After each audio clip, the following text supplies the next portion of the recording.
जय हिंद दोस्तों। हम लोग प्रीलिम्स के लिए ट्रेंड एनालिसिस देख रहे थे।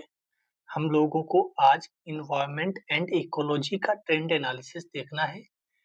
2025 का पेपर आपको दिख रहा होगा और उसके बाद हम ये पर्यावरण पारिस्थितिकी लगभग 5 साल का ट्रेंड देख लेंगे और इसमें आपको निश्चित ही मैं बता दूंगा कि कहाँ इम्पोर्टेंट एरियाज हैं। जैसे मैंने हिस्ट्री में आपको बताया, फिर पॉलिटी मैंने बताई, फिर जियोग्राफी बता दी। आज इन्वायरमेंट एंड इकोलॉजी की बात होगी, कल इकोनॉमी बता देंगे, परसों साइंस टेक बता देंगे, फिर एक दिन करंट अफेयर्स बता देंगे। पूरा ट्रेंड आपको समझ में आ जाएगा, किसमें विस्तार से पढ़ना है, किसमें कुछ महत्वपूर्ण पॉइंट्स पढ़ने हैं, कौन ज्यादा नंबर देता है और कौन कम नंबर देता है। तो ये वो सब्जेक्ट है जिसमें आपको मेहनत करनी पड़ती है, क्योंकि पॉलिटी, इकोनॉमी, जियोग्राफी और कुछ हद तक हिस्ट्री, क्योंकि हिस्ट्री कहानी है, आपको पता है बचपन से। ये सब्जेक्ट आपको पसंद होते हैं। इन्वायरमेंट वह सब्जेक्ट है जो पसंद नहीं होता, तो इसमें अवश्य वो एरियाज आदमी ढूंढता है कि बस वो एरियाज बता दो सर, हम कौन सा पढ़ें। तो इसमें मैं बता दूंगा आपको, ठीक है। तो ये इकोनॉमी के कल कराने हैं, बाकी ये रेड वाले हिस्ट्री के हो गए, येलो वाले आपको मिलेंगे वो पॉलिटी के हम लोगों ने देख लिए थे, और ये हमें अब हाँ इन्वायरमेंट के देखने हैं। तो पहला क्वेश्चन देखो, मैं लास्ट में बता दूंगा 5 चीजें इसमें, जैसे हिस्ट्री में मैंने बताई थी वैसे इसमें 5 चीजें बता दूंगा। पहले क्वेश्चन देख लेते हैं। अध्ययनों से सूचित होता है सीमेंट उद्योग से उत्सर्जित कार्बन डाइऑक्साइड का वैश्विक कार्बन उत्सर्जन इतना उतना नहीं समझना है। बस तुम्हें क्या ध्यान रखना है, आपको बस इतना ध्यान रखना है, उत्सर्जित कार्बन डाइऑक्साइड सीमेंट उद्योग से, इतना आपको पकड़ना है बस। मतलब सर, मतलब ये पहला यही टाइप है, पूछा जाता है कौन से उद्योग से कौन सी चीज निकलती है। जैसे कोयला से कौन कौन सी चीज निकलती है, कि कार्बन डाइऑक्साइड निकलता है, कि carbon monoxide, nitrogen oxide, sulphur dioxide, क्या निकलता है। ज्वालामुखी जब निकलता है, ज्वालामुखी फटता है, उसमें से क्या चीजें निकलती हैं। जैसे एक बार पूछ भी दिया गया था कि ज्वालामुखी से निम्नलिखित में से क्या क्या निकलता है, तो उसमें से वाष्प भी निकलता है, पानी के बूंदे भी निकलती है ज्वालामुखी से। यहाँ पर बच्चे फंस गए थे। तो पहला तो क्वेश्चन ये पूछा जाता है कि सोर्स क्या है, ठीक है। चाहे आप ऐसे पढ़ लो कि कार्बन डाइऑक्साइड किन चीजों से निकलता है, इस टाइप से पढ़ लो। अभी मैं काफी क्वेश्चन दिखा दूंगा। कार्बन मोनोऑक्साइड किस चीज से निकलता है, और फिर नाइट्रस ऑक्साइड किन चीजों से निकलता है, सल्फर डाइऑक्साइड किस चीजों से निकलता है। ऐसे पढ़ लो, या फिर ऐसे पढ़ लो कि सीमेंट उद्योग से क्या क्या निकलता है, ज्वालामुखी से क्या क्या निकलता है। तो दो तरीके से पढ़ सकते हो, एक सोर्स यानी कि स्रोत, जैसे सीमेंट उद्योग एक स्रोत हो गया, ज्वालामुखी एक स्रोत हो गया उससे, और एक पढ़ सकते हो पॉल्यूटेंट यानी कि प्रदूषक, कौन सा प्रदूषक कहाँ कहाँ से निकलता है। क्लियर, पहला क्वेश्चन और पहला टाइप क्लियर हो गया होगा। आगे चलते हैं। 28वें संयुक्त राष्ट्र जलवायु परिवर्तन सम्मेलन, क्वेश्चन नहीं पढ़ना है, हम आपको थीम बता रहे हैं। तो आपको यूएन ट्रिपल सी एक होती है, इसकी मीटिंग होती है।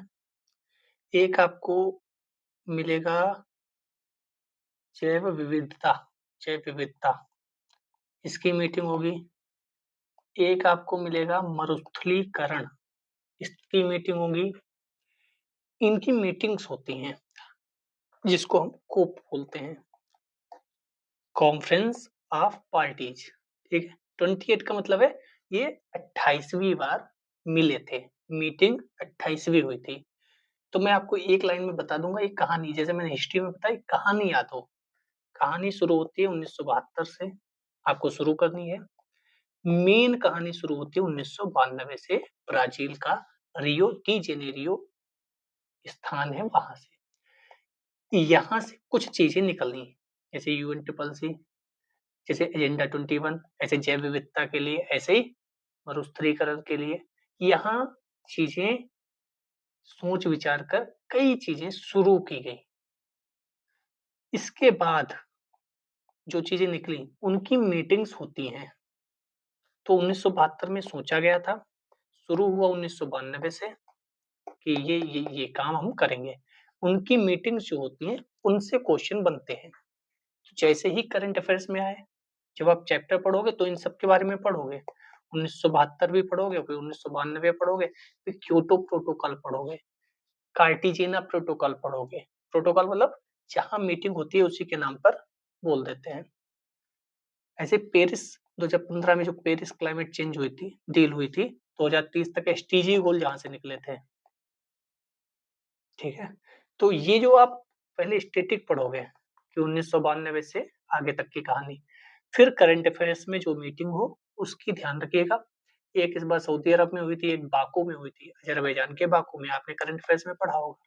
एक ब्राजील की रियो डी जेनेरियो में भी हुई थी। तो दूसरा थीम आपको पता चल गया कि आप ये पूरा पढ़ोगे स्टैटिक में, फिर आप करंट अफेयर्स से उसको चेक करोगे कि क्या उस पे अपडेट चल रहे हैं। तीसरा, वैज्ञानिक अध्ययन यह सुझाते हैं कि पृथ्वी के घूर्णन और अक्ष में परिवर्तन हो रहा है। सौर फ्लेयर्स, ये जो ना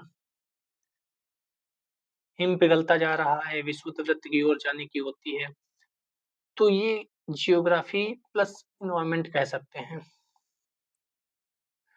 जो सौर फ्लेयर्स है, इस पे क्वेश्चन काफी बार पूछा जा चुका है, सौर संस्फुरो, लेकिन ये कोई आप थीम इसको आइडेंटिफाई नहीं कर सकते। इसमें आप यही कह सकते हो कि इस पर क्वेश्चन कई बार पूछा गया है। करंट अफेयर्स में रहे तो पढ़ लेना, बाकी आपकी जो बुक में हो वहां से तो पढ़े होंगे।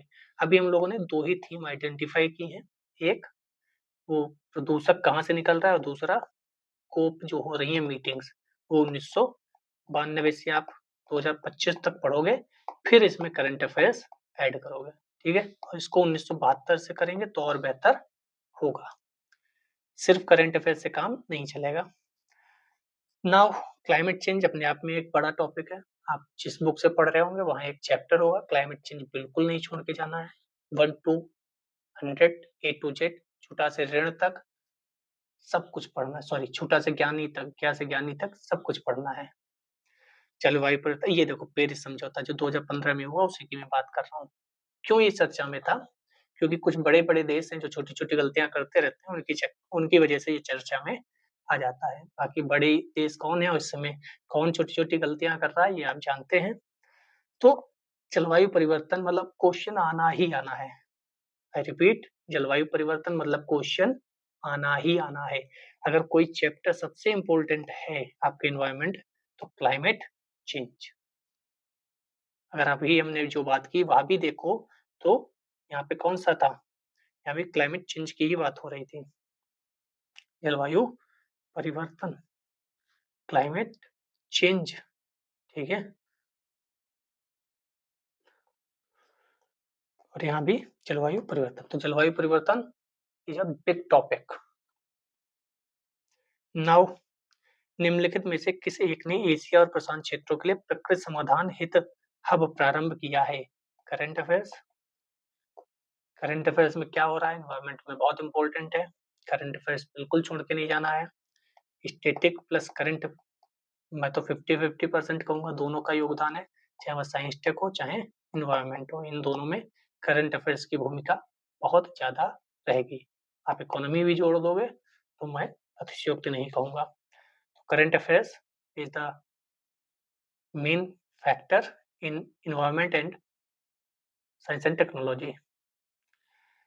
प्रत्यक्षवाद प्रग्रहण, अब हिंदी आपको पल्ले नहीं पड़ेगी, कुछ टर्म इंग्लिश में भी आपको पता होंगे। ठीक है?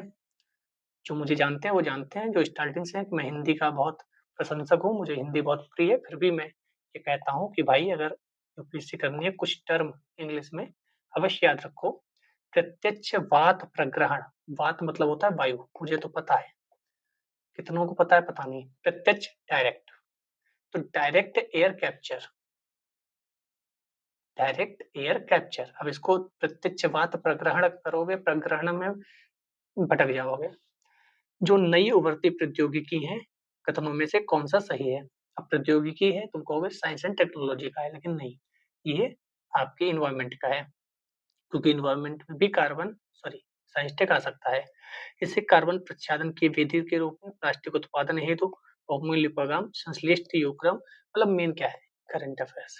यहाँ भी करंट अफेयर्स में कुछ डेवलपमेंट हो रहे हैं, या तो कुछ ऐसा हो रहा है बहुत खतरनाक है, या कुछ ऐसा हो रहा है जो बहुत बढ़िया है।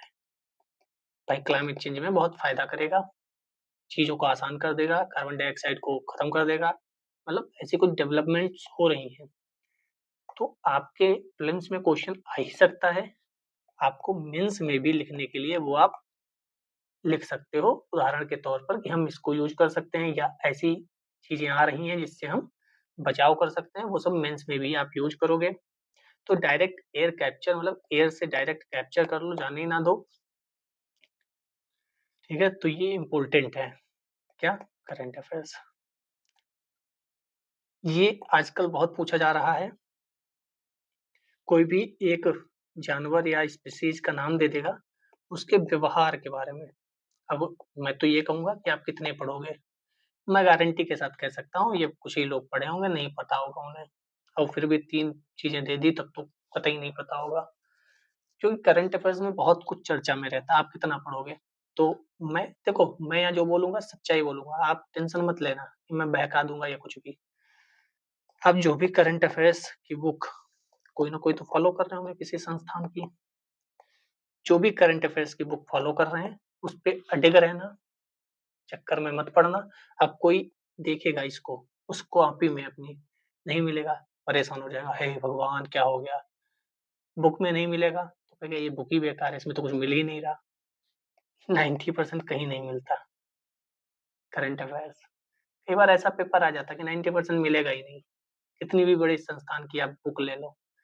तो आपको क्या करना है, आपको मेजर नंबर जो लाने होते हैं ना, जियोग्राफी, हिस्ट्री, पॉलिटी, अगर मैं सही से कहूँ तो पॉलिटी सबसे ज्यादा नंबर आते हैं, फिर जियोग्राफी, फिर इकोनॉमी, ये ज्यादा नंबर देते हैं आपको। लगभग पॉलिटी में तो आप 90% के साथ एक्यूरेसी मेंटेन कर सकते हो, सही कर सकते हो। जियोग्राफी में भी 70-80% हो सकता है, इकोनॉमी में भी 70-80 हो सकता है। फिर आप हिस्ट्री का जो आधुनिक भारत का इतिहास है वहां आप अच्छा नंबर कर सकते हो। इन्वायरमेंट, इकोलॉजी और साइंस टेक में आप सोचो बहुत अच्छे नंबर कर लोगे, तो ऐसा नहीं है। साइंस टेक में कल बताऊंगा कि साइंस टेक में पढ़ाई नहीं, अलग चीज चाहिए होती है। मुझे कुछ नहीं पता था फिर भी मैं 5 क्वेश्चन सही करके आया था, वो होता है साइंस टेक में। अभी मैं कल क्वेश्चन कराऊंगा साइंस टेक के तो आपको दिखाऊंगा। इन्वायरमेंट, इकोलॉजी में चक्कर में मत पड़ना कि अगर 10 आए हैं तो मैं 10 करूँ, 5 भी हो गए ठीक है, बाकी सब पॉलिटी, ज्योग्राफी और इकोनॉमी उससे मैनेज करना, क्योंकि ऐसे शब्द दे देता है। अब आप नहीं जानते कितने जानवर, कितने स्पीसीज आपको पढ़ने हैं, और ये क्वेश्चन यहाँ से कंटिन्यू आ रहा है कुछ सालों से, अभी मैं दिखाऊंगा अभी। तो पीकॉक टेरेंटुला, गुटी टेरेंटुला, यह एक सर्वबच्ची परुष कवची है, हो गया ना। प्राकृतिक आवास भारत में केवल, केवल लगा दिया तो आपको थोड़ा सा समझ में आना चाहिए। प्राकृतिक आवास में यह एक वृक्षीय जाति है। तो यहां से मैं आपको एक थीम पकड़ा दूं, पकड़ लो थीम, प्राकृतिक आवास। लगभग हर साल, लगभग हर साल अभी मैं दिखाऊंगा। तो जब भी आप उस बुक को पढ़ें जो आपकी पर्यावरण पारिस्थितिकी की बुक होगी, उसमें चैप्टर होगा, उसमें जितने प्राकृतिक आवास हैं वह अगर आप ध्यान कर लोगे तो चीजें आसान हो जाएंगी। सबसे पहले क्या याद रखना है, जो भारत में जिनका प्राकृतिक आवास है उनको याद रखना है। फिर भारत में स्पेशली मान लो कोई होगा जो हिमालय की तरफ होगा, राज्य भले ना याद हो लेकिन ये पता हो कि हाँ हिमालय की तरफ है, या ये याद हो कि वेस्टर्न जो घाट है उसकी तरफ है, या ये पता हो कि ये रेगिस्तान में रहता है। इतना भी अगर आप जान लोगे तो चीजें आसान कर सकते हो। जैसे यहाँ लिखा है प्राकृतिक आवास भारत में केवल कुछ वनों तक ही सीमित है, एग्जैक्ट नहीं पूछा कि पन्ना में है कि पेंच में है। ये दोनों क्या है, नेशनल पार्क है मध्य प्रदेश के, पन्ना मध्य प्रदेश और महाराष्ट्र के बॉर्डर पे है। तो एग्जैक्ट नहीं पूछता है, लगभग लगभग याद हो। तो आपको क्या करना है, जो भी उसमें है सब कुछ नहीं याद रखना है, प्राकृतिक आवास पहले याद करके खत्म करना है। उसके बाद उसका बिहेवियर आप पढ़ सकते हो कि रात में जागता है कि दिन में जागता है, पेड़ पे रहता है कि ज़मीन पे रहता है, ये सब चीज़ें। तो अभी तक मैं 3 थीम मेनली बताया हूँ आपको। एक प्रदूषक का सोर्स क्या है, कार्बन डाइऑक्साइड कहाँ से निकल रही फलाना। एक जलवायु परिवर्तन, पूरा चैप्टर ही मेन है। और एक है प्राकृतिक आवास। भारत में कार्बन डाइऑक्साइड उत्सर्जन प्रति व्यक्ति से कम है। ईंधन दहन से उत्सर्जन के आधार पर भारत दूसरे स्थान पर है। यानी कि यहाँ पर फैक्ट है, इसका मतलब कि यहाँ कोई ना कोई डेटा आया होगा, शायद करंट अफेयर्स में, तभी क्वेश्चन पूछा गया होगा, क्योंकि भारत में विद्युत ताप उत्पादक सबसे बड़े स्रोत हम हैं। तो ये डेटा के ऊपर है, डेटा आता है करंट अफेयर्स में, याद रखो, इम्पोर्टेंट रहेगा। ये एक और नया चालू किया है यूपीएससी ने पूछना। कसावा क्या है, काष्ठी झाड़ी है। अदरक क्या है, आभासी तनायुक्त शाक है। मालाबार पालक क्या है, पहली बात तो आपको ये पादप पता हो सब। आपको अदरक पता है, कसावा भी पता है, पुदीना भी पता है, पपीता भी पता है, पालक पता है, लेकिन मालाबार पालक बोल दिया उसने। अब पुदीना वार्षिक झाड़ी है कि क्या है, पहली बात तो आपको पता हो झाड़ी है कि पेड़ है। आपको पेड़ और झाड़ी में अंतर नहीं पता, और फिर ये भी पता हो कि वार्षिक है कि आभासी, सॉरी, मासिक है कि मतलब 2-4 महीने रहता है, क्या कहते हैं, सीजनल, मौसमी। तो ये भी टफ बनाते हैं पेपर को। मैं फिर कह रहा हूँ, इन्वायरमेंट में बिल्कुल मत सोचना कि 12 आए हैं मुझे 12 करने हैं। 12 में आप 6 भी कर रहे हो और 6 सही कर रहे हो तो कोई दिक्कत नहीं, आप अंदर हो रैंकिंग के, ठीक है। तो फिर वही पादप है, पेड़ के बारे में वर्णन होना चाहिए। कल हम लोगों ने ज्योग्राफी में भी देखा था, वहां भी पेड़ों के बारे में क्वेश्चन आते हैं। उष्णकटिबंधीय है, कैसा है, कहाँ का है, कितना टेम्परेचर होना चाहिए, कितना बारिश होनी चाहिए। तो ये टफ बनाते हैं। मैं बिल्कुल नहीं कहूंगा कि आप इनको अलग से मैटर करो, आपकी बुक में लिखे हैं तो आप उसको गो थ्रू होइए। करंट अफेयर्स में कोई है तब तो आपको याद करना ही है, ठीक है। देखो, वो भी नहीं पूछा कि तुक्का लगा लो, एलिमिनेशन मेथड जो चलता है, नहीं। केवल 2, केवल 3, केवल 4, केवल 5 खेलो आके इसमें फिर कि नहीं नहीं ये सही है वो सही है। अब अदरक सबने देखी है, अदरक क्या जड़ होती है, क्योंकि उसमें वो निकले तो होते हैं ऐसे रेस से, तो आदमी कहेगा जड़ ही होगी, लेकिन यहाँ क्या लिखा, आभासी तनायुक्त। अब पहली बात तो पता हो शाक है, साग सब्जी जो बोलते हो वो, फिर पता हो तनायुक्त है, फिर उसके बाद भी नहीं माना, आभासी तनायुक्त है। अब सोचो आभासी है या वास्तविक, फिर आप इसी में फंस गए ना कि आभासी क्या होता है। आभासी तो हमने कुछ और पढ़ा था फिजिक्स में। अगर एक भी फंस गया तो आपका क्वेश्चन गया। तो समझदार क्या करते हैं, जैसे यहाँ आए ऐसे से पढ़ा, नहीं हो पाएगा, छोड़ो, बात को देखेंगे, टाइम वेस्ट नहीं करना है, बात को आके देख लेंगे, यहाँ पे सर्किल मार देंगे कि भैया बात को देखना है। आओ, पृथ्वी ग्रह के संदर्भ में कथनों पर विचार कीजिए। वर्षावन महासागरों द्वारा उत्पादित ऑक्सीजन की तुलना में अधिक ऑक्सीजन उत्पादित करते हैं। समुद्री पादप प्लवक जीवाणु विश्व में ऑक्सीजन का लगभग इतना उत्पादित करते हैं, ऑक्सीजन की तुलना में इतना उत्पादित करते हैं। यानी ऑक्सीजन पर क्वेश्चन पूछ दिया गया कि ऑक्सीजन कौन ज्यादा उत्पादित करता है। फिर वही मैं अगर पहले क्वेश्चन पे जाऊं, सोर्स, ऑक्सीजन का सोर्स क्या है, और यहाँ सिर्फ सोर्स नहीं पूछा, उस सोर्स के द्वारा कितना उत्पादित किया जाता है। समुद्री पादप प्लवक और जीवाणु 50% उत्पादित करते हैं।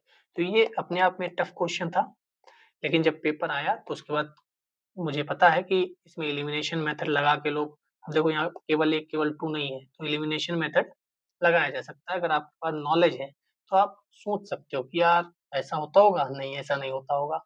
और जैसे ही आप एक कट करते तो शायद आंसर आ रहा था इसका। तो फिर मैं कह रहा हूँ थोड़े टफ आते हैं, ठीक है।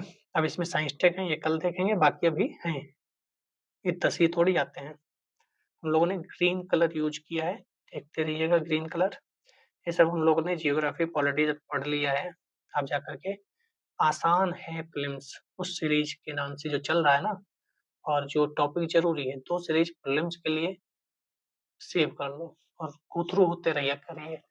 हो सकता है 3-3 4-4 वीडियो भी एक दिन पड़ जाएँ, क्योंकि इम्पोर्टेंट है। करंट अफेयर्स क्यों रखा? पीएम सूर्य घर मुफ्त बिजली योजना, हर छत पे आपको सोलर पैनल लगेंगे, बड़ी स्कीम है। चाहे वह हम एरिया वाइज़ देखें, हर छत पे घर, चाहे हम व्यक्ति वाइज़ देखें, कितने लोगों के द्वारा इस स्कीम का फ़ायदा मिल चुका है, और चाहे हम जो प्रदूषण है उस लेवल पर देखें, और बहुत बढ़िया स्कीम, मतलब बिंदास स्कीम है। सरकार का पैसा भी बहुत खत्म नहीं होगा और लोग उत्सुक भी हो जाते हैं कि सरकार सब्सिडी दे रही है। उधर कोयला आपका पॉल्यूशन, क्योंकि हम 2070 तक क्या होने वाले हैं, ठीक है? तो ऐसी कोई बड़ी स्कीम है, आपको तुरंत उसको नोट डाउन करना है, और सिर्फ एक पॉइंट नहीं, काफ़ी कुछ पूछा जा सकता है। देखो ना, यहाँ 3-3 स्टेटमेंट दिए थे, 3-3, और तीनों किसी को नहीं पता थे। वहाँ भी दिमाग जो लगा लिया, वो सही कर दिया, ठीक है? एक यहाँ पर क्वेश्चन है, वायु प्रदूषण कम करने हेतु कृत्रिम वर्षा करने के तरीके में किनका प्रयोग होता है? हालाँकि ये साइंस टेक का क्वेश्चन है, जो कृत्रिम वर्षा कराई जाती है, दिल्ली में अभी आपने फिर से सुना होगा, कृत्रिम वर्षा कराने के लिए, प्रदूषण कम करने के लिए कृत्रिम वर्षा कराई जाती है। जनरली आप लोग देखते होंगे, जब सड़क बन रही होती है, तो सड़क के ऊपर पानी डाल दिया जाता है जिससे धूल ना उड़े। धूल नहीं उड़ेगी तो प्रदूषण कम होगा। तो ये उसका था, लेकिन प्रदूषण कम हो इसके लिए किया गया, तो इसको हम एनवायरनमेंट में भी देख सकते हैं। तो ऐसी जो चीजें होती है ना करंट अफेयर्स में, वो चीजें आसानी से याद कर लेनी चाहिए। किस संस्था ने जलवायु परिवर्तन और जैव विविधता की हानि के नियंत्रण हेतु इसको अधिनियमित किया? अभी हमने ऊपर देखा था, कुछ देखा था ऊपर, वो भी किस संस्था ने किया था पूछा था। यहाँ भी पूछ रहा है किस संस्था ने, यूरोपीय संघ, विश्व बैंक, या किस संस्था ने किया है। अभी हम ऊपर आपको दिखा देते हैं कि ऐसे ही क्वेश्चन पूछा गया था, और यही एनालिसिस आपको करनी होती है। यही जो ज़्यादा समझदार लोग होते हैं कर लेते हैं, और कम समय में ज़्यादा पढ़ लेते हैं। ये देखो, एशिया और प्रशांत क्षेत्रों के लिए प्रकृति समाधान हित वित्त हब किसने प्रारंभ किया? ADB, AIIB, NDB, IBRD. वहाँ यूरोपीय बैंक और यूरोपीय आयोग वो सब था, ठीक है? तो अब कोई करंट अफेयर्स में ऐसी चीज़ है जो बहुत चर्चा में, अब बहुत ज़्यादा इसमें स्टेटमेंट नहीं दिए, बस ये पूछ लिया किसने शुरू की, ठीक है? किसने शुरू की, बस इतना ही तो पूछा। अब आपको पहले क्या समझना चाहिए कि हम ये पढ़ेंगे किसने शुरू की, बात की बात। किसने अधिनियमित किया? यूरोपीय संघ, विश्व बैंक, आर्थिक सहयोग, या खाद्य सुरक्षा संगठन। तो करंट अफेयर्स पढ़िए तो बस इनको ध्यान रखिए कि पहले तो मुझे इतना तो पता ही होना चाहिए, आफ्टर दैट मैं आगे बढ़ूँगा, ठीक है? तो ये तो खत्म हो गया। अब हम चलते हैं 2024 में, कि जो हमने थीम एनालाइज़ की हैं, वह सही है कि नहीं? तो पहला देखो, 2023 में पारिस्थितिकी तंत्र पहला टॉपिक है, बड़ा टॉपिक है। अगर मैं पर्यावरण पारिस्थितिकी में बोले तो 3-4 टॉपिक ही है मेन। एक तो यही पारिस्थितिकी तंत्र वाला होगा चैप्टर, एक चैप्टर है प्रदूषण, ये दूसरा हो गया, पारिस्थितिकी तंत्र पहला हो गया। 2 हो गए, नोट डाउन कर लो। तीसरा है जलवायु परिवर्तन, क्लाइमेट चेंज। चौथा है जो ऑर्गेनाइजेशंस हैं, चाहे वह यूएनईपी हो, आईयूसीएन हो, डब्ल्यूडब्ल्यूएफ हो, अंतरराष्ट्रीय संगठन, क्वेश्चन बहुत आते हैं। और पांचवा है कोई एक्ट वगैरह है, इससे क्वेश्चन आते हैं। ये 5 अगर आपने पढ़ लिए अच्छे से, तो आपका इनफ क्वेश्चंस हो जाएंगे। अब देखो, ये एक बार यदि केंद्र सरकार किसी क्षेत्र को सामुदायिक परिषद अधिसूचित कर देती है तो, जैसे मेरे पास किताब है जो, उसमें ये अलग से चैप्टर ही है पारिस्थितिकी तंत्र, उसमें लास्ट में पीवाईक्यू भी है, तो मुझे पता है कि ये वाला चैप्टर मुझे खोल के पी जाना है। जैसे क्लाइमेट चेंज खोल के पी जाना है, पीछे पीवाईक्यू है, तो वो आसानी भी रहती है कि क्या आता है क्या नहीं। अब यहाँ झूम खेती कृषि से संबंधित क्वेश्चन पूछ दिया गया। मार्सोपियल्स प्राकृतिक, देखो यहाँ पे जो मैंने बोला था, प्राकृतिक रूप से भारत में नहीं होते। मैंने जो थीम बताई थी आपको कि प्राकृतिक रूप से मिलते हैं कि नहीं, पहले तो यही याद करो, और पहले ये याद करो कि भारत में है कि नहीं। भारत में है तो कहाँ है, मैंने बताया था कि नहीं, बताया था ना। ये बहुत क्वेश्चन आता है, और जब ये याद हो जाए कि भारत में है तब आप पढ़ो कि उसका व्यवहार कैसा है। वह रात्रिचर है कि नहीं, वह मांसाहारी है कि नहीं, वह ठंडे प्रदेशों में रहते हैं कि गर्म प्रदेशों में रहते हैं, वह सोते हैं दिन में कि मतलब वही व्यवहार पूरा उसका। आगे बढ़ते हैं। अब ये तो 2023 में पहला, दूसरा, तीसरा क्वेश्चन हम देख रहे हैं 2023 का। एक ही टॉपिक से आ रहे हैं तीनों क्वेश्चन। प्राणीजात पर विचार कीजिए। सिंह, पुच्छी, मकॉक, संभारण हिरण, मालाबार, सिवेट कितने आमतौर पर रात्रिचर हैं सूर्यास्त के बाद? तो यहाँ पर प्राकृतिक रूप से पूछा ये क्वेश्चन, और वहीं साल दूसरा क्वेश्चन किसी चीज के व्यवहार पर पूछ दिया। यानी कि स्पीसीज इंपोर्टेंट है, चाहे वह पादप हो चाहे प्राणीजात हो। स्पीसीज इंपोर्टेंट है, फिर उसका प्राकृतिक रूप कहाँ है, प्राकृतिक रूप से कहाँ पाए जाते हैं, और फिर उसका व्यवहार क्या है। एक ही वर्ष आपको दो क्वेश्चन एक ही थीम से मिल गए देखा जाए तो। और इसमें 3 क्वेश्चन नहीं आए हैं, 5 क्वेश्चन आए हैं। 2023 में पारिस्थितिकी पारितंत्र से 5 क्वेश्चन आए हैं चैप्टर। अगर एक हम चैप्टर उठा लें तो 5 क्वेश्चन एक चैप्टर से मिल रहे हैं आपको, और उसमें 2 तो यही क्वेश्चन मिल गए। आगे चलो। अब ये सब रिपीट भी होंगे। हो सकता है कोई क्वेश्चन पूछा जाए जिसमें सिंह, पुच्छी, मकाक को फिर से डाल दिया जाए, और आपने अगर इसका अच्छे से पढ़ाई की है तो आप उसको क्या कर लोगे, आंसर सही दे दोगे। कहोगे तो पीवाईक्यू फिर से एक बार करा दिया जाएगा बहुत बेहतर तरीके से, कहोगे तभी। फोर्थ देखो, कौन सा जीव, यानी फिर जीव पे क्वेश्चन है। प्राकृतिक आवास, व्यवहार। अब देखो, अपने सगे संबंधियों को अपने खाद्य के स्रोत की दिशा और दूरी इंगित करता है, वैगल डांस करता है। तो ये मधुमक्खी जो होती है ना, वो करती रहती है, वही क्वेश्चन पूछा गया था। अपने आसपास हम लोग देखते हैं, वो उड़ रही होती है, आवाज आती है, वाइब्रेट मोड पे जैसे आती है ना आवाज वैसे। लेकिन तब भी कुछ लोगों को ये समझ में नहीं आया। उन्हें यही समझ में आया दोलन नृत्य क्या है। आप समझ रहे हो हिंदी माध्यम वाले, जरा पैगल डांस ना लिखा हो वहां पर, तो बताओ जरा दोलन नृत्य। आप दोलन नृत्य में ही फंस जाओगे। आंसर तो बात की बात है। फिर आपको यार, अगर इंग्लिश भी लिखी हो बैगल डांस, फिर आप कहोगे यार ये मैंने सुना तो है नहीं, ऐसा कौन सा नृत्य होता है। तो वही होगा जो अपने यहाँ नहीं है। मतलब तितली तो हम देखते रहते हैं, तो ये तो होगा नहीं कोई, वो तो दोलन नृत्य नहीं करती, मधुमक्खी भी नहीं होगा, बर्र भी नहीं होगा। ये कुछ नया लग रहा है, यही आंसर होगा। कुछ लोग करते हैं ऐसा, आप भी करोगे जब एग्जाम में बैठे होगे और 2 घंटे में 100 क्वेश्चन करने होते हैं, और क्वेश्चन हो नहीं रहे होंगे तो आप इन पे तुक्का मारोगे। तो देखो मधुमक्खी का भी व्यवहार पूछा गया 2023 में। 4 में से 3 क्वेश्चन क्या पूछे गए, प्राकृतिक आवास, व्यवहार, और यहाँ भी उसका व्यवहार, और क्या करती है, कैसे करती है। गिलहरियों के बारे में पूछ दिया गया। थीम समझ में आ रहा है, बहुत ज्यादा नहीं पढ़ना है। मार्सुपियल्स के बारे में, इन जानवरों के बारे में, मधुमक्खी के बारे में, और यहाँ कहाँ गया, गिलहरी के बारे में। यानी कि पक्षी, पशु, जानवर, पौधे, इनके बारे में पूछा जा रहा है। उनका व्यवहार कैसा, यहाँ भी देखो व्यवहार है। वे भूमि में बिल बनाकर अपने नीड का निर्माण करते हैं। मैंने अभी बोला था पिछले बार में, क्या बोला था कि वो पेड़ पे रहते हैं, वो जमीन पे रहते हैं, वह रात में जगते हैं कि दिन में सोते हैं, विस्तरण पक्षी होते हैं। इस ऊपर क्या था, एक क्वेश्चन देख कर आए थे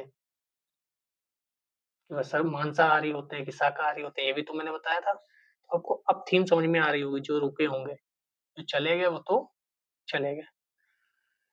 तो 5 क्वेश्चन में से 4 तो आपको वो मिल गए जो मैंने थीम बता रखी थी ऑलरेडी 2023 में। 2022 में देख लो, एक शब्द पूछ दिया गया था गुच्छी, ठीक है। गुच्छी क्या है, हम गुच्छी भी देखो, यह कुछ हिमालयी वन क्षेत्रों में उगती है।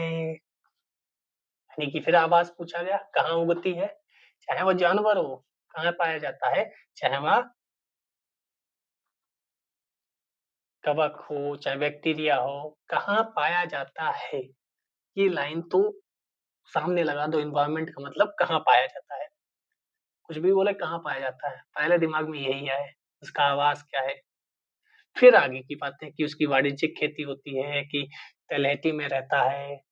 अब वो जानवर है तो उसका व्यवहार मैटर करेगा कि बस रात्रि चरेगी। और कोई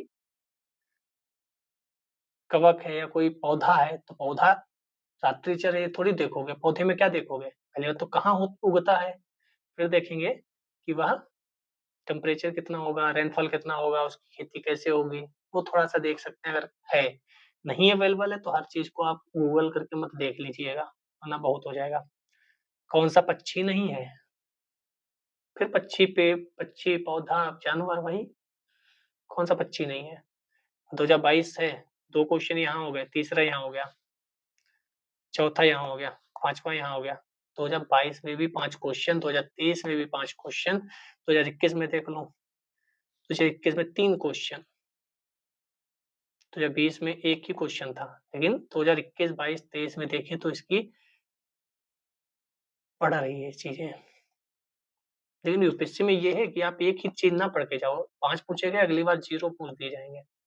जब आप ज़्यादा टॉपिक पढ़ के जाओगे ना, तब सही होगा।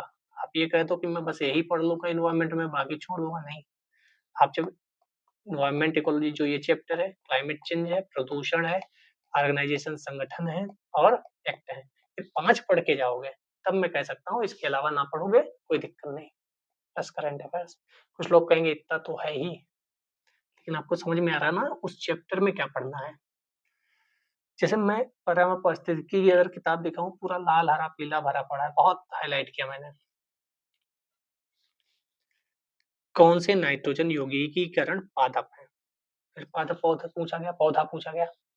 पौधा हो गया, पेड़ हो गया, जानवर हो गए, पशु हो गए, कवक हो गया, शैवाल हो गया, बैक्टीरिया हो गया, ये पूछा जा रहा है। तो नाइट्रोजन यौगिकीकरण कौन-कौन से हैं? अल्फाफा सुना ही नहीं होगा नाम, चना तो सुना होगा, कुल्फा सुना ही नहीं होगा, चौलाई सुना ही नहीं होगा, तिपतिया घास गाँव वाले लोग भले सुने हो, पालक सुना होगा केवल, और ये पालक ही था आंसर। मतलब यहाँ तो सी ए लिखा है, ए में तो है ही नहीं 6। हाँ, यूपीएससी ऐसे पूछता है। जिसको पता था पालक नाइट्रोजन यौगिकीकरण नहीं करता है, वो तुरंत ये कट करेगा, ये कट करेगा, ये कट करेगा, क्योंकि तीनों जगह आपको 6 दिख रहा है। तो वह क्वेश्चन ही नहीं पूछा कि अल्फाफा फल्फाफा पता है कि नहीं। उसने क्वेश्चन पूछा कि पालक नाइट्रोजन स्थिरीकरण करता है कि नहीं, ये पता है कि नहीं। तो आपको लगता है क्वेश्चन इन सब के लिए क्वेश्चन पूछा गया, लेकिन जब आप 3, 4, 5, 6 साल गुजार लोगे ना, तब आप कहोगे कि सर क्वेश्चन तो सिर्फ पालक की वजह से पूछा गया, ये तो फर्जी में आ गए। तो जिनको पता था पालक नाइट्रोजन यौगिकीकरण नहीं करता है, वह तुरंत 6 देख कर ये कट करके ये आंसर लगा के आ गए। उन्हें पता ही नहीं अल्फाफा है क्या, चिनपतिया है क्या, तिनपतिया। ठीक है? तो यहाँ भी पादप ही पूछा गया। ये कृषि वाला जो है, जैसे हमने पहला क्वेश्चन इस 2023 का देखा था, वो भी कृषि से रिलेटेड था कुछ। यहाँ भी एक पद्धति है, मियावाकी पद्धति। मियावाकी नाम से ही आपको समझ में आ रहा होगा, जापान का नाम है और ये आपको पता होगा। नहीं पता होगा तो करंट अफेयर्स में भी आ जाता है कभी-कभार। फिर मैं कह रहा हूँ करंट अफेयर्स में कोई ऐसी चीज़ जो आपको थोड़ी नई लगे, फ़ायदेमंद लगे या खतरनाक लगे, याद करो। बाकी झील, आर्द्रभूमि और नेशनल पार्क, बायोस्फीयर रिजर्व, ये तो याद करनी है। इसको तो छोड़ना ही नहीं है, ये तो अलग से बताने की ज़रूरत है ही नहीं। अगर आप नेशनल पार्क पढ़ के नहीं जा रहे हो, तो भाई गलत बात है। जैव भू-रासायनिक चक्रों में से किसमें चट्टानों का अपक्षय चक्र में प्रवेश करने पोषक तत्व, कोई भी बुक पढ़ रहे हो, बाकायदा लिखा होगा। कार्बन चक्र, नाइट्रोजन चक्र, फास्फोरस सब आप पढ़ते हो। कार्बन गैस है, नाइट्रोजन गैस है, फास्फोरस चक्र जो है वो मतलब चट्टान होती है, उससे टूट कर फिर चीज़ें निकलती हैं। सिंपल सा क्वेश्चन है, कोई टफ नहीं है। फिर से आ जाओ। कौन से जीव अपरदाहारी हैं? कौन से जीव अपरदाहारी हैं? केचुआ नाम तो सुना है, जेलीफिश सुना होगा, समुद्री घोड़ा हो सकता है सुना हो, सहस्त्रपादी, मिलीपीड और काष्ठयुका, इन 2 का क्या नाम सुना है? यूपीएससी यही है, 2 चीजें पता है, तीसरी नहीं पता है। अब जिसका लग गया ना आंसर, वो शहंशाह, जिसका नहीं लगा वो 6-6 प्रीलिम्स नहीं निकल पाते हैं लोगों के, क्यों? क्योंकि यही चक्कर में उनका किस्मत खराब है, उन्होंने लगाया इसको सही और पता था ये गलत हो गया। तो यहाँ भी कोई ना कोई जीव ही पूछा गया, कौन सा जीव अपर्दाहारी है। बहुत लेंथी क्वेश्चन नहीं पूछा गया, बस ये पूछा गया अपर्दाहारी है कि नहीं है। 135 यानी कि चौथा जिसको पता होता, यहाँ गया, यहाँ गया, यहाँ गया। समुद्री घोड़ा की वजह से हो सकता है ये क्वेश्चन बनाया गया हो सकता है समुद्री घोड़ा उस समय चर्चा में हो। फिर से आ जाओ, जीवों के साथ सहजीवी, फिर से जीव पे क्वेश्चन पूछा गया, नाइडेरिया, कवक, प्रोटोजोआ। तो कवक और प्रोटोजोआ पता है, नाइडेरिया क्या पता है आपको? अगर नाइडेरिया पता है तो भाई आप महान हो भाई, नाइडेरिया पता है, इसमें तीनों आंसर सही है। लेकिन अब वही देखो ना आप, अगर आप बहुत सब कुछ पढ़ना चाहोगे यू इन्वायरमेंट में, तो कहाँ से पढ़ पाओगे? हर क्वेश्चन में कुछ ऐसी चीज है जो आपको नहीं पढ़ सकते, किताब में नहीं है, कॉपी में नहीं है, करंट अफेयर्स में नहीं है, कहाँ से पढ़ोगे? तो करंट अफेयर्स वगैरह पढ़े होगे तो आपको ये समझ में आ जाएगा मुझे क्या करना है।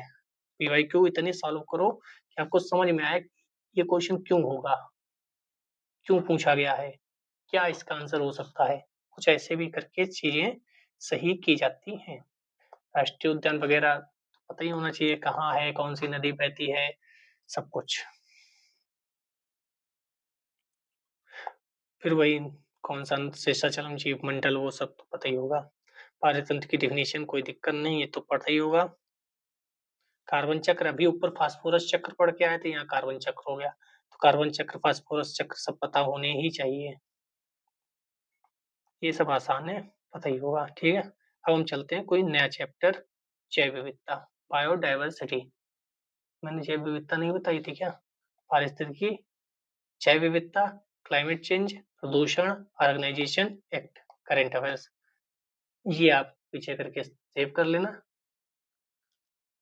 पारिस्थितिकी, जैव विविधता, क्लाइमेट चेंज, प्रदूषण, ऑर्गेनाइजेशन एक्ट, करेंट अफेयर्स, इतने से पढ़ लो, क्वेश्चन आ जाएगा।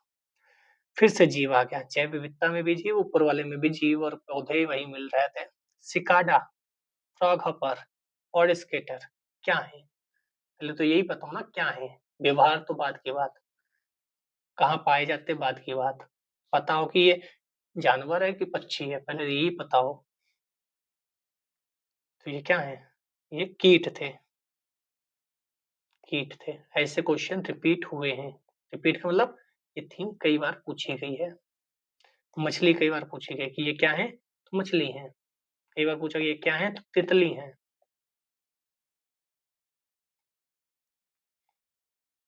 जो भारत में नहीं पाए जाते हैं, प्राकृतिक आवास। अच्छा, ये क्वेश्चन है, क्वेश्चन है। दूसरा क्वेश्चन, फिर से क्वेश्चन दूसरा क्या पूछा गया? प्राकृतिक आवास। ऊपर हम पढ़ के आए थे, उसमें भी प्राकृतिक आवास पूछे जा रहे थे, इसमें भी प्राकृतिक आवास पूछे जा रहे हैं। तो पहले तो कोई चीज है तो वो क्या है? पक्षी है, मत्स्य मछली है, तितली है, जानवर है, क्या है? फिर वो कहाँ पाई जाती है, और कहाँ पाई नहीं, प्राकृतिक रूप से, प्रकृति के अनुसार वो कहाँ पाई जाती है। बात को तो कहीं भी ले जाई जा सकती है, लेकिन प्राकृतिक रूप से, और वो पता चल गया, फिर उसका व्यवहार। कई रिपीट हुए। फिर देखो सिंह पे क्वेश्चन पूछ लिया, ये भी व्यवहार पर ही है कि कोई विशेष प्रजनन ऋतु नहीं होती है, बड़ी बिल्लियों से नरसिंह ये करते हैं, वो करते हैं। ठीक है, अपना क्षेत्र घोषित करते हैं, बात हो रही है, वो करते हैं का मतलब क्षेत्र घोषित करते हैं। फिर से आ जाओ, वृक्ष के बारे में पूछ दिया गया, तो वृक्ष है, पौधा है, जानवर है, पशु है, पक्षी है। या फिर देखो कितनों में विषाक्त जातियां हैं। जहरीले कौन है? क्या तितली जहरीली होती है, या मेढक होता है, या मत्स्य होता है? तो ये क्वेश्चन दिमाग से लगाना होता है। मतलब पूरे विश्व में अमेजन जैसे जले घने जंगल में इतनी ज्यादा वैरायटी है, डाइवर्सिटी है, कोई तो एक तितली होगी जो विषाक्त हो सकती है, कोई तो एक मछली होगी जो विषाक्त हो सकती है, कोई तो एक मेढक होगा जो विषाक्त हो सकता है। इस हिसाब से आदमी सभी लगाकर आ जाता है, अगर नहीं भी पता है तो यहाँ पर दिमाग लगा लिया जिसने, वरना आपने तो नहीं पढ़ा होगा कि कौन सी तितली जो विषाक्त है, कौन सा मेढक विषाक्त है, कौन सी मछली विषाक्त है। मछली विषाक्त है, कुछ लोग कहेंगे दिमाग क्या लगाएंगे। मैं बताता हूँ दिमाग एग्जाम में क्या लगता है। मछली तो खाते हैं लोग, हाँ खाते हैं। जहर होता अगर मछली में तो थोड़ी खाते, क्योंकि मछली खाई तो जहर भी खा लिया तो निपट जाओगे। तो नहीं नहीं, मछली तो नहीं होगी विषाक्त। जैसे ही एक कट किया, क्वेश्चन का आंसर ही आपका खत्म हो गया। ये भी दिमाग आता है एग्जाम में जब आप बैठे होते हो उस गर्मी की। फिर से आ जाओ, भारत के देसी वृक्ष। फिर से वृक्ष आ गया, केवल एक। काजू आप जानते हैं ब्राजील से आया हुआ है, और ये हिस्ट्री में भी क्वेश्चन पूछा गया था इस वर्ष 2025 में। पपीता, अमरूद कौन लाया था? पुर्तगाली लाए थे। और एनसीईआरटी 12th क्लास में मैंने कराई है हिस्ट्री में। ऐसे ही यहाँ पूछा गया पपीता, ये देखो यही। अब देखो ये इन्वायरमेंट में क्वेश्चन पूछा गया, और वहां हिस्ट्री से क्वेश्चन पूछा गया। सेम पपीता, पपीता, काजू, ये सब पुर्तगाली लाए थे अलग अलग जगह से। रक्त चंदन जो है वह भारत का है, भारत का स्थानिक है, केवल पूर्वी प्रकाट। ये भी ध्यान रखना, केवल। और चंदन पे फिर कई बार क्वेश्चन पूछा गया है। ये पूछा कब गया था? 2024 में। 2021 के आसपास भी क्वेश्चन शायद पूछा गया चंदन पर, अभी हम देखेंगे। तो यहाँ भी ये पूछ दिया गया प्राकृतिक आवास या देशीय कहाँ का है। यहाँ देखो, उपयुक्त जीवों के कितने प्रकार में परजीवी जातियां पाई जाती हैं? पैरासिटाइट स्पीच। यहाँ क्या पूछा था? विषाक्त जातियां। यहाँ क्या पूछा? परजीव्याप जातियां। अब इसमें से कितने नाम आपको पता है बताओ? दीमक, मक्खियां, बर्र पता है? ये दो क्या पता है आपको? बर्र अभी उसमें भी था जहाँ वैगल डांस हो रहा था, दोलन नृत्य हो रहा था ना, वहां भी एक ऑप्शन में बर्र था। 7 क्वेश्चन 2024 में पूछे गए। 8। 2024 में इस टॉपिक से 8 क्वेश्चन पूछे गए। सर इतने क्यों? क्योंकि आप जब देखेंगे स्टार्टिंग में पारिस्थितिकी तंत्र में, तो 2023 लिखा है, यानी कि 2024 में इस वाले टॉपिक से एक भी क्वेश्चन नहीं पूछा गया। इसीलिए जैव विविधता से 8 क्वेश्चन पूछ दिए गए। तो एक सब्जेक्ट के 4-5 मेन टॉपिक करके ही जाना है। आप मान लो पारिस्थितिकी तंत्र नहीं पढ़ के गए, उस साल इसी से 8 क्वेश्चन आ गए, क्या करोगे? तो छोड़ के नहीं जाना है चाहिए। कम ज्यादा पढ़ सकते हो, लेकिन छोड़ के नहीं जाना है। ठीक है। एट देखो, Indian flying fox. Indian flying fox जंतुओं का रक्त पीता है। व्यवहार, मांसाहारी है, सर्वाहारी है, शाकाहारी है, और फिर उसमें भी जंतुओं का रक्त पीता है। अलग तो हो गया ना, तो आप याद करो उसे।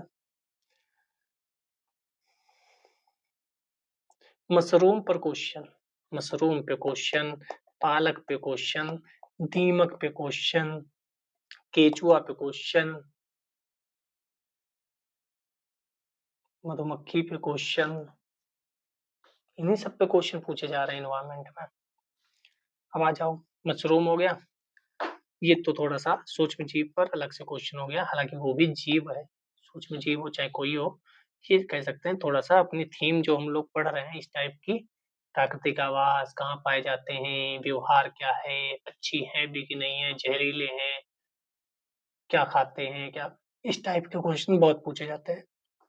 कुछ चीजें निस्संदेह रिपीट होती हुई आपको लगेगी मेरी आवाज में, तो ध्यान रखिएगा, इससे आपका रिवीजन हो जाएगा।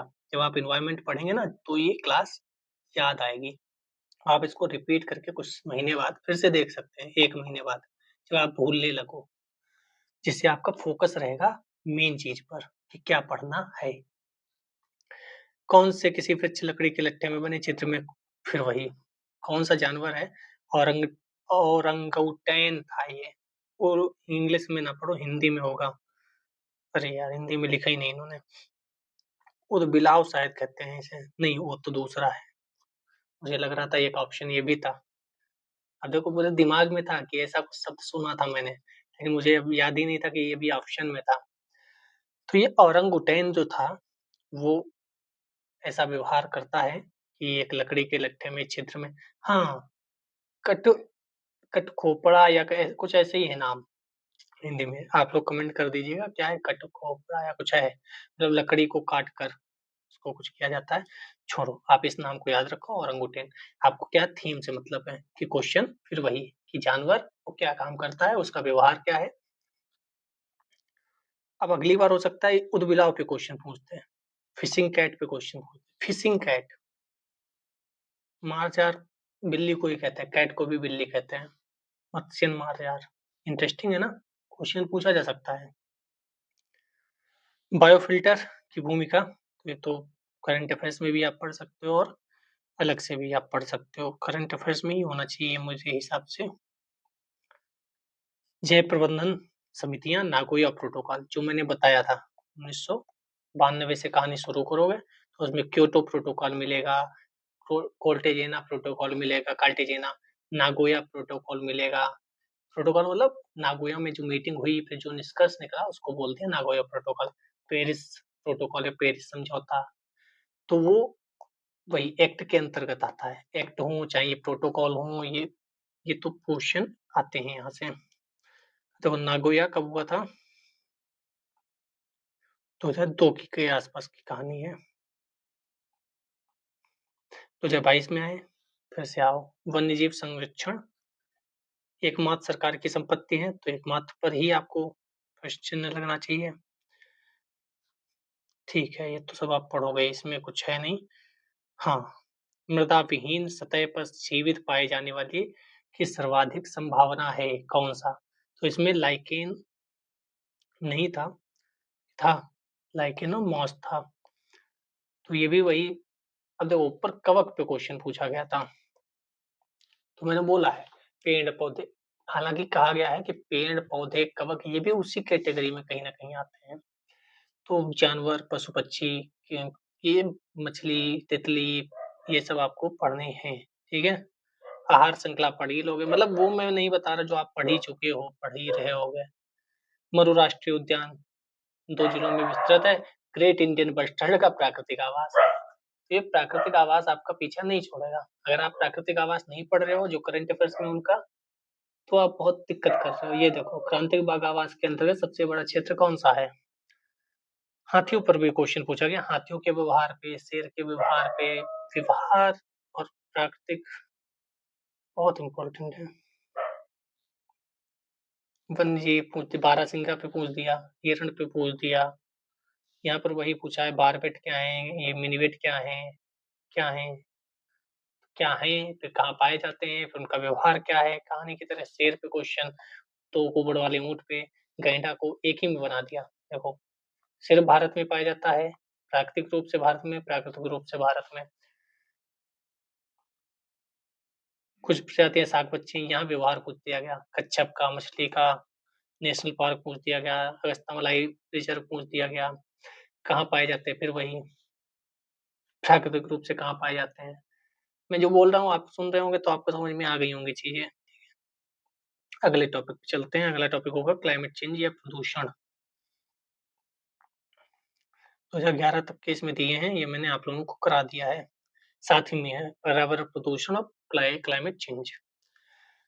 तो वही संगठन, पर्यावरण संरक्षण एजेंसी हो चाहे IUCN हो, WEF हो, UNEP हो, क्वेश्चंस यहाँ से पूछे जाते हैं। PAF, AS, देखो ये क्या है, प्रदूषक पर फ्लोरो एल्किल और पॉलीफ्लोरो एल्किल पदार्थों के संदर्भ में कहाँ पाए जाते हैं, वही सोर्स क्या है, कहाँ से निकलते हैं या कहाँ पाए जाते हैं।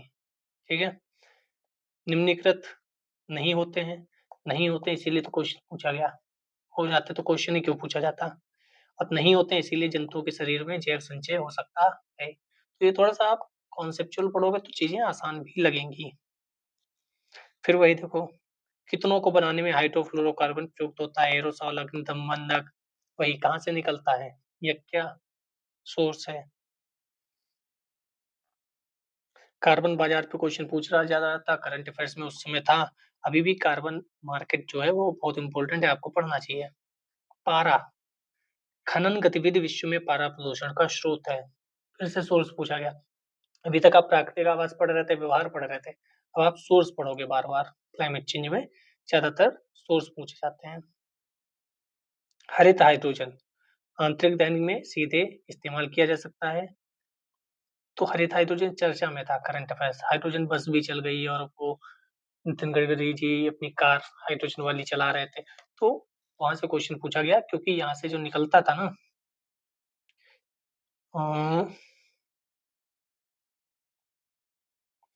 एक इसमें थोड़ा सा चीजें प्रॉब्लम वाली थी, तभी ये क्वेश्चन पूछा गया था। मेथेन नाइट्रस ऑक्साइड दोनों का सर्वाधिक मानव उद्भवी स्रोत क्या है? जैसे ऊपर प्राकृतिक पढ़ पढ़ के परेशान हो गए, जो रुक गया वो समझ जाएगा, चला गया कि ये तो प्राकृतिक प्राकृतिक कर रहे हैं, तो उस टॉपिक में था। मैंने जितनी बार प्राकृतिक आवास बोला या व्यवहार बोला, इसका मतलब उतनी बार क्वेश्चन आ चुके हैं, इंपॉर्टेंट है। हम मैं स्रोत पूछ बोलूंगा, सोर्स सोर्स सोर्स सोर्स। तो मिथेन का सोर्स क्या है, नाइट्रस ऑक्साइड का सोर्स क्या है, ये करंट अफेयर्स बहुत इंपॉर्टेंट है। ये मैंने जियोग्राफी में भी बताया था आपको। कोई झील अगर सूख रही है, ये जो समय ये लेक फागुबिन थी जो सूख रही थी, करंट अफेयर्स में थी, पश्चिम अफ्रीका के आसपास, ठीक है। तो कोई लेक सूख रही है या पानी कम हो रहा है या कोई भी क्लाइमेट चेंज की वजह से प्रॉब्लम हो रही है, यानी कि जैव विविधता में कोई प्रॉब्लम हो रही है, या प्रकृति में कोई 19-20 हो रहा है, कुछ चीजें हो रही हैं, अब पूरा अरल सागर ही सूख जाए तब तो भाई बड़ी चीज है, बड़ा क्वेश्चन बनेगा, ठीक है। तो करंट अफेयर्स में ऐसी चीजें याद रखिएगा। स्वच्छता गठबंधन इस समय करंट अफेयर्स में रहा होगा, भारत सरकार और विश्व स्वास्थ्य संगठन द्वारा वित्त पोषण, तो एक बड़ी चीज है। कोई विश्व के स्तर पर हमारा काम, ग्रीन वॉशिंग ये शब्द आ गया था। अब ग्रीन मतलब हरा, वॉशिंग मतलब, तो ये इसका आंसर नहीं था, ये आंसर था इकोनॉमी का, ठीक है। मिथ्या रूप से प्रभाव व्यक्त करना कंपनी, जैसे मान लो मैं अपनी कंपनी खोली, मैंने मैंने आपसे कहा रुपया लगाओ, आपको 5% प्रॉफिट होगा। आपने कहा फलाना व्यक्ति वो 7% प्रॉफिट दे रहा है, तो मैं आपके यहाँ क्यों लगाऊं रुपया? मैंने कहा आप जो रुपया लगाओगे उससे पर्यावरण प्रदूषण बिल्कुल नहीं होगा या बहुत कम होगा। तो आपको लगा यार मैं 5% का प्रॉफिट लूंगा, 2% का लॉस है, लेकिन मैं 2% का लॉस करके पर्यावरण को लाभ पहुंचा सकता हूँ। आप बहुत अच्छे इंसान थे, तो आपने कहा ठीक है मैं आपकी कंपनी में इन्वेस्ट करूंगा। आप पर्यावरण प्रदूषण के लिए काम करते हो, बहुत बढ़िया काम है, मैं 2% का घाटा कर लूंगा, कोई बात नहीं, आप पर्यावरण का काम करते रहिए। बात को ऑडिट वगैरह हुआ, पता चला कि हम फर्जी में अपनी कंपनी को बढ़िया दिखाने के लिए ये सब काम कर रहे थे। हमारा प्रदूषण से दूर दूर तक कोई लेना देना नहीं है, हम कोई अच्छा काम नहीं करते, हम अपना प्रॉफिट बनाते हैं, बस लोग हमारे में इंटरेस्टेड हों।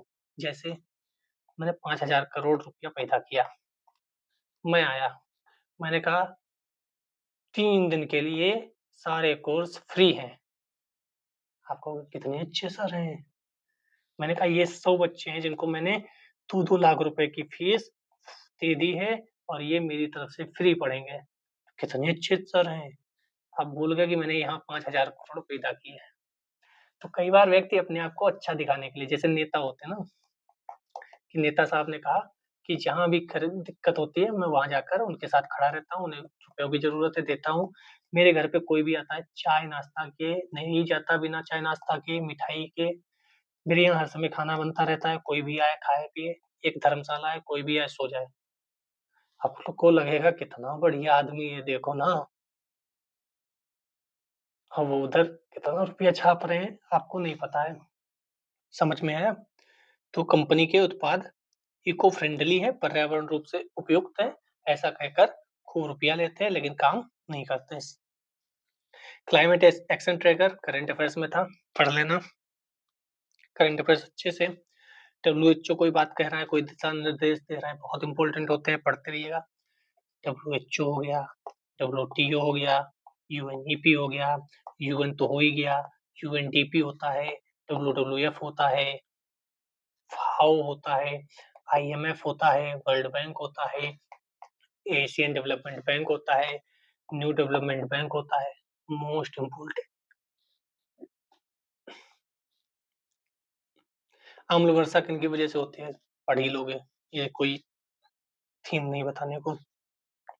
R2 व्यवहार संहिता, कई बार आप R3 पढ़ोगे, रिसाइकल, और जो भी R से होते हैं अभी याद नहीं आ रहा। यहाँ देखो, ताम्र प्रगलन संयंत्रों के बारे में चिंता।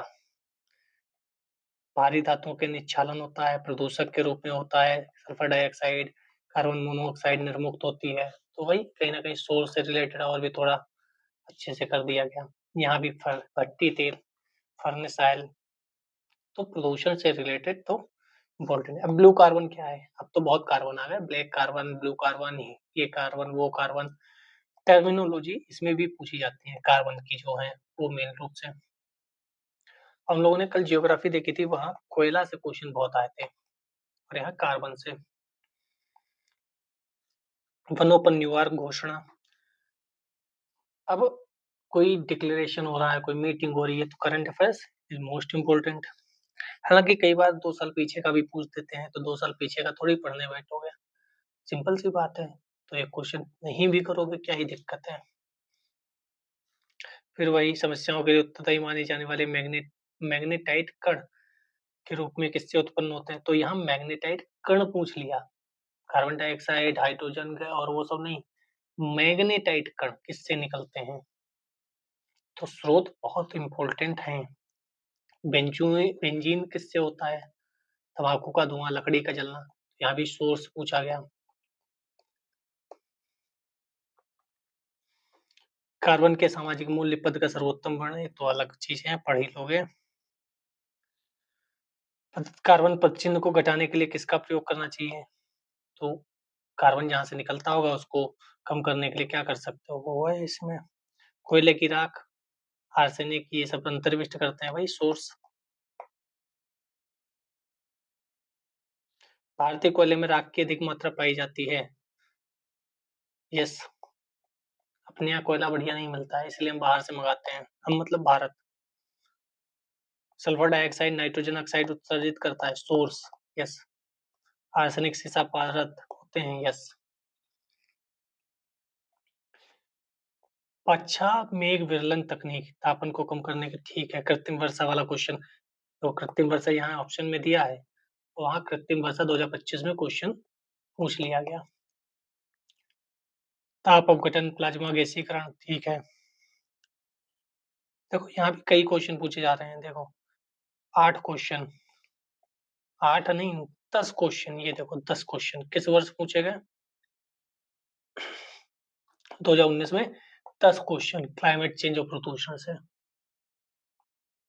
तो कहीं 8, कहीं 10, कहीं, तो मतलब एक पढ़ के मत चले जाना कि क्लाइमेट छोड़ देते हैं या प्रदूषक छोड़ देते हैं। अब देखो, अंतरराष्ट्रीय संगठन कानून सम्मेलन, जो मैंने बताया था, ऑर्गेनाइजेशन और एक्ट, ऐसे क्वेश्चन पूछे जाते हैं, लेकिन उतने नहीं जितने पहले के 3 टॉपिक हम लोग करके आए हैं। हाल ही में करंट अफेयर्स का हो गया, यूरोपीय संसद कुछ करे, यूरोपीय संघ कुछ करे, एनडीबी, डब्ल्यूटीओ, कुछ भी कोई करे, एक ही क्वेश्चन पूछा गया। 24 में, 23 में भी एक ही क्वेश्चन पूछा गया, ये भी करंट अफेयर्स से ही होगा। 2022 में क्वेश्चन पूछा गया समुद्री कानून परिवेश में, करंट अफेयर्स से होगा। पर्यावरण संरक्षण अधिनियम तो 1986, ये एक्ट है, तो एक्ट तो पढ़ के ही जाना है भारत के। दी क्लाइमेट ग्रुप बना था उसमें, EP100, ये करंट अफेयर्स में था, क्वेश्चन पूछा गया। UNEP कुछ कर रहा है ये, तो ऑर्गेनाइजेशन और एक्ट, कानून, ठीक है। ये पर्यावरण से संबंधित अंतरराष्ट्रीय संगठन, जो सम्मेलन करंट अफेयर्स में हो रहे हैं, जो कानून बन रहे हैं, कानून चाहे वर्तमान में बने हो भारत के या पहले बने हो, और कानून अगर कोई, जैसे यूरोपियन यूनियन कोई बहुत बड़ा डिसीजन ले रहा है तो इम्पोर्टेंट है। USA कोई बड़ा इम्पोर्टेंट डिसीजन ले रहा है, अगर वह मान लो कह रहा है हम क्लाइमेट चेंज से बाहर निकल जाएंगे, हमें लेना देना है ही नहीं, हम तो खूब कोयला और पेट्रोल डीजल चलाएंगे, जो करना हो कर लो, इम्पोर्टेंट है, क्वेश्चन बन सकता है। तो करंट अफेयर्स ऐसे ध्यान रखनी है, ठीक है। जैसे EP100 ये आया था, और ये सब, ये देखो क्लाइमेट स्मार्ट विलेज, कितना बढ़िया, क्लाइमेट स्मार्ट विलेज, बड़ी चीज़ है, क्वेश्चन पूछा गया। शहर का अधिकार, क्वेश्चन पूछा गया। केंद्रीय भूमि जल प्राधिकरण ने क्या कहा? संकटपूर्ण है, खतरा आ गया, क्वेश्चन इंपॉर्टेंट है। जैव ईंधन किससे-किससे बन सकता है? ये लोगों ये रिपीट भी हुआ है क्वेश्चन ऐसा। पर्यावरण संरक्षण अधिनियम 1986, जल अधिनियम, ये सब चीज़ें। क्लाइमेट न्यूट्रल नाव पहल किसकी है?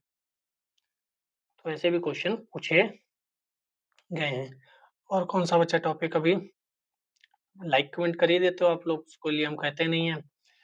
बाकी आप कुछ कहोगे तो कमेंट करिएगा, उसका हम निराकरण करेंगे। टेलीग्राम लिंक डिस्क्रिप्शन बॉक्स में जॉइन कर लोगे, कुछ भी पूछ सकते हो वहाँ। जय हिंद, जय भारत। कुछ गलती हो गई, क्षमा प्रार्थी हैं। मैंने अपनी तरफ से जो बच्चों की तरह समझाने वाला होता है ना, वो मैंने काम कर दिया। कुछ लोग हो सकता है 2-3-4 साल से पढ़ रहे हों, तो उन्हें लगेगा कि अरे यार इतना क्यों समझा रहे हो? क्योंकि हिंदी माध्यम की मेरी जो गाँव की ऑडियंस है, बहुत सीधी-सादी भोली-भाली अभी नई-नई शुरुआत कर रही है। तो मुझे लगता है उनके लिए कोई नहीं अगर खड़ा है, तो मैं उनके साथ रहूँ और बच्चों की तरह समझाऊँ, ठीक है? बाकी आप 2-3 साल से हैं, तो मैं जानता हूँ कि आपको तो पता ही है सब कुछ। आप आगे बढ़ा के 2x वगैरह पे देख सकते हैं। जय हिंद, जय भारत। पढ़ते रहिए।